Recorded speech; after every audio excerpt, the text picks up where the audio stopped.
Bonjour, j'espère que vous allez bien. Aujourd'hui, je vais vous lire la suite du poème Zone de Guillaume Apollinaire. Tu es à Paris chez le juge d'instruction. Comme un criminel, on te met en état d'arrestation. Tu as fait de douloureux et de joyeux voyages avant de t'apercevoir du mensonge et de l'âge. Tu as souffert de l'amour à 20 et à 30 ans. J'ai vécu comme un fou et j'ai perdu mon temps. Tu n'oses plus regarder tes mains et à tout moment je voudrais sangloter. L'âme douloureuse du poète sympathise avec les misérables du monde moderne, émigrante de la gare Saint-Lazare, juif de la rue des Rosiers, fille de la nuit rencontrée pendant qu'il regagne son logis, plus loin que le pont Mirabeau. Et tu bois cet alcool brûlant comme ta vie que tu bois comme une eau de vie. Tu marches vers Auteuil et tu veux aller chez toi à pied, dormir parmi les fétiches d'Océanie et de Guinée.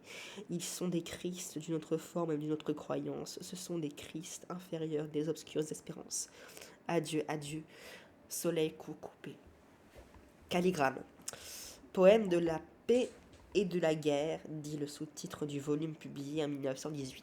Après Zone, Apollinaire y confirme le goût pour les innovations hardies qui l'animent depuis 1913. Onde groupe les textes des années 1913-1914. On y trouve les premiers poèmes conversations qui, à l'époque, ont aggravé la légende d'un Apollinaire mystificateur. Par exemple, l'Indire Christine, fait de bribes et de dialogues saisis dans la rumeur d'un café. Plus riches en conséquences sont les poèmes comme Les Fenêtres, préface au catalogue d'une exposition du peintre Robert Delaunay, dont une toile, fenêtre, simultanée, prismatique, marque une étape importante dans le glissement vers la peinture non figurative.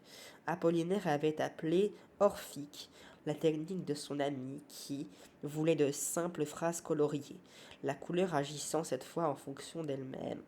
À son tour, le poète agite un kaléidoscope de simples notations.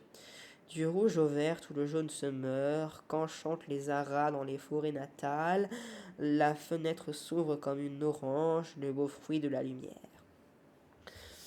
Enfin, on y trouve les idéogrammes lyriques, dont le premier, Lettre Océan, avait été publié en mai 1914. Il justifie le titre du volume. Apollinaire a voulu user, dans un sens pictural et moderniste, les possibilités figuratives du vers, en accord avec la peinture de son temps, caractère typographique utilisé par Braque. Et moi aussi je suis peintre, dit-il dans le projet d'une plaquette. Les meilleurs calligrammes sont ceux où la facilité de la lecture, la présence d'une expression vraiment poétique et la grâce symbolique du dessin se trouvent réunies. Les plus précieux demeurent ceux qui chantent la vie du poète combattant.